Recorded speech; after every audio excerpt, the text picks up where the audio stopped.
बिछा राशि जुलाई मास आपणक क्यारियर पाई बहुत शक्तिशाली हेबाकु जाउछि। बंधुगण नमस्कार, मु देवेश दास आपणकु स्वागत करुछि मो चैनल मस्ती टाइम को।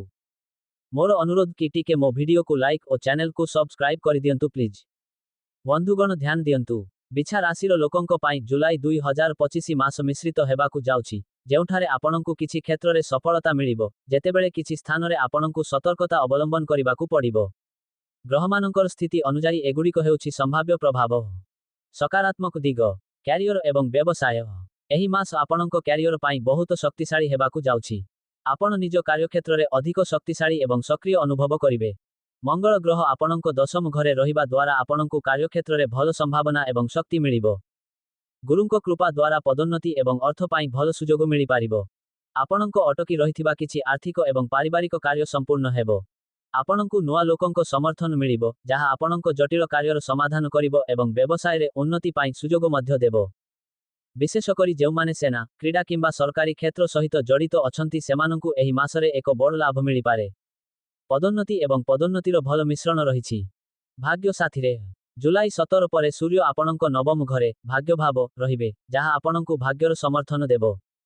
बुध मध्य आपणक भाग्यशाली स्थान रे रहिबो, जेउ कारणरु आपणकर किछि योजना सफल हेबो। संपर्क, शुक्रर सप्तम दर्शन आपणक संपर्क रे मधुरता आनी पारे। आपण आपणक जीवन साथींको आशा पूर्ण करिवे एवं आपणकु बहुत भल पाइबा एवं उपहार मिलि पारे। आपणक वैवाहिक संपर्क रे सुधार आसीबो एवं मधुरता आसीबो। नकारात्मक दिग एवं आह्वान। स्वास्थ्य, एही मासरे आपणकु निज स्वास्थ्यर विशेष जत्न नेबाकु पड़िबो।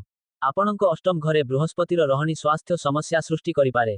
षष्ठ घरे शुक्र एवं ता परे अष्टम घरे सूर्य एवं बुधंक प्रस्थान स्वास्थ्य समस्या को बढ़ाई पारे। पिठी जंत्रणा एवं मानसिक चापर संभावना अछि। नियमित योग एवं ध्यान निहाती आवश्यक।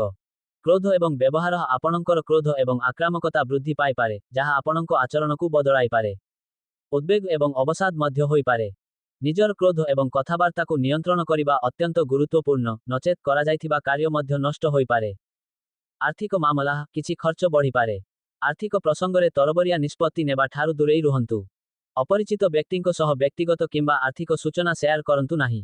पिलामानंक स्वास्थ्य प्रति विशेष ध्यान दियंतु, कारण सेमानंक पाई किछि स्वास्थ्य संबंधी समस्या सृष्टि होई पारे।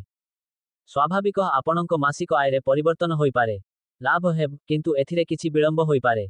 परामर्श एवं प्रतिकार निजर आत्मविश्वास एवं दक्षता उपरे आत्मविश्वास रखंतु। अनावश्यक वितर्करु दूरेई रुहंतु एवं निज राग को नियंत्रण करंतु। मानसिक चापरु रक्षा पाइबा पाई योग एवं ध्यान अभ्यास करंतु। भगवान शिव एवं हनुमानंकु पूजा करंतु। नियमित भावे मंत्र जप करंतु। औषस्थ गछकु पानी देबा एवं केसर टीका लगाइबा लाभदायक होई पारे। एही राशिफल साधारण रूप उपरे आधारित। एही प्रभावगुड़िक आपणक व्यक्तिगत जातकरे ग्रहमानंकर स्थिति एवं स्थिति अनुजाई भिन्न होई पारे। अधिक सठिक सूचना पाई जने अभिज्ञ ज्योतिषंक द्वारा आपणक राशि विश्लेषण कराइनेबा उचित हेबो। धन्यवाद।